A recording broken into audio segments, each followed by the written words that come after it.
একটা সাধারণ ভাতা প্রকল্পের জন্য ১২ পাতার ফর্ম কেন লাগবে?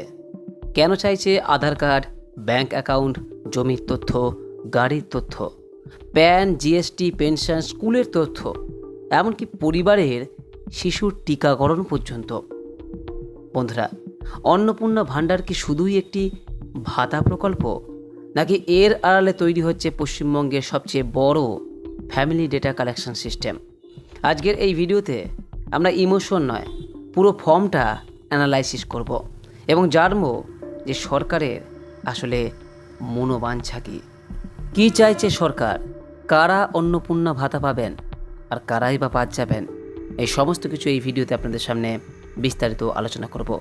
নমস্কার দর্শক বন্ধুরা, আমি বালা স্যার, এই চ্যানেলে জানাই আপনাদের স্বাগত। বন্ধুরা, এই অন্নপূর্ণা ভাণ্ডারের ১২ পৃষ্ঠার ফর্মটি ভালো করে লক্ষ্য করেছেন কি? সবথেকে শকিং বিষয়টি কি জানেন? ফর্মের শেষে স্পষ্ট লেখা আছে, ভুল তথ্য দিলে সামাজিক সুরক্ষা সুবিধা সমস্ত কিছু বন্ধ হয়ে যেতে পারে। মানে বিষয়টি শুধু ভাতা পাওয়া নয়, এখানে ভেরিফিকেশন, স্ক্রিনিং এবং ফিউচার ফিল্টারিংয়ের প্রশ্ন উঠে আসছে। এখন সাধারণ মানুষের মনে কয়েকটা প্রশ্ন খুব জোরে ঘুরছে।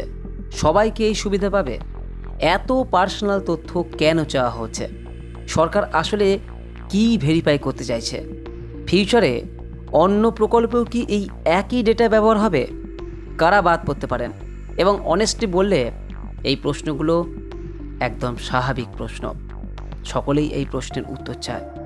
বন্ধুরা দেখুন, প্রথমেই চাওয়া হচ্ছে পরিবারের প্রধানের নাম, জন্ম তারিখ, আধার, মোবাইল নাম্বার, পরিবারের সব সদস্যের তথ্য, ব্যাংকের অ্যাকাউন্ট এবং আইএফসি কোড। মানে সরকার প্রথমেই পুরো ফ্যামিলি আইডেন্টিটি ম্যাপিং করতে চাইছে। এখানে একটা বিষয় নোটিশ করুন, শুধু অ্যাপ্লিকেন্ট বা আবেদনকারী নয়, তার পুরো পরিবারের ডেটা নেওয়া হচ্ছে। মানে এটা কিন্তু ইন্ডিভিজুয়াল নয়, ফ্যামিলি বেসড প্রোফাইলিং হচ্ছে। আর এখানেই সবথেকে বড় প্রশ্ন বন্ধুরা।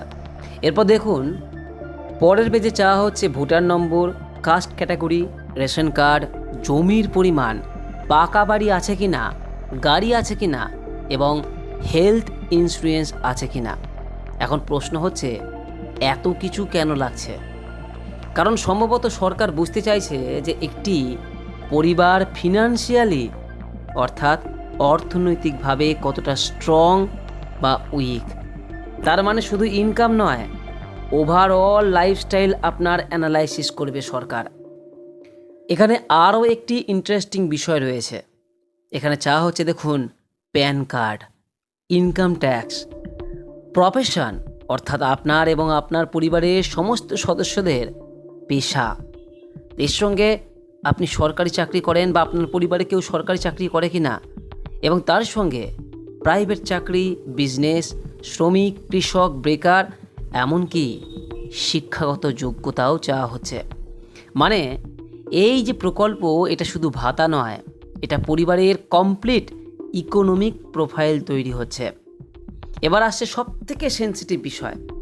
এখানে রয়েছে জিএসটি, মোট বার্ষিক income, CAA status, KCC, student credit card এবং এসআইআর মামলার তথ্য।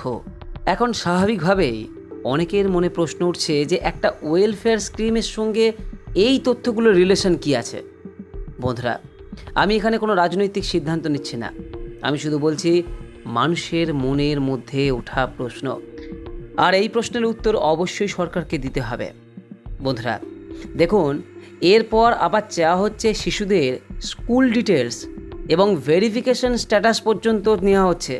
মানে গভর্নমেন্ট সম্ভবত ফিউচার ওয়েলফেয়ার প্ল্যানিংয়ের জন্য একটা ইন্টিগ্রেটেড ফ্যামিলি ডেটাবেস তৈরি করতে চাইছে এই প্রকল্পের মাধ্যমে। এইবার আসুন সবচেয়ে গুরুত্বপূর্ণ অংশে। এখানে লেখা আছে পরিবার কোন কোন সরকারি প্রকল্পের সুবিধা পাচ্ছে। মানে গভর্নমেন্ট ক্রস চেক করতে চাইছে যে কে কোথা থেকে টাকা পাচ্ছে, ডুপ্লিকেট সুবিধা হচ্ছে কি না, ওভারল্যাপ আছে কি না, এবং তারপর এসেছে সবথেকে বড় লাইন, বাদ দেওয়া হলে তার কারণ। অর্থাৎ এর মানে এখানে স্ক্রিনিং বা ফিল্টারিংয়ের সম্ভাবনা প্রবলভাবে থাকছে এবং ডিক্লারেশন সেকশনে স্পষ্টভাবে বলা আছে ভুল তথ্য দিলে সামাজিক সুরক্ষা সুবিধা সমস্ত কিছু বন্ধ হয়ে যেতে পারে। বন্ধুরা, এখন প্রশ্ন হচ্ছে যে সরকার আসলে কি করতে চাইছে।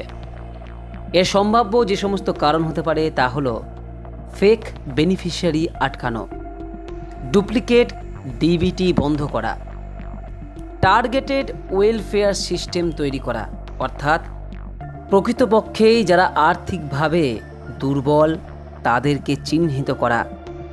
চতুর্থত, ডেটা ড্রাইভেন গভর্নেন্স তৈরি করা, অর্থাৎ আপনার আমার সমস্ত তথ্য সরকারি খাতায় লিপিবদ্ধ হয়ে সেই অনুযায়ী সরকার ব্যবস্থা নেবে এবং ফিউচার ডিজিটাল সার্ভিস সিস্টেম তৈরি করা।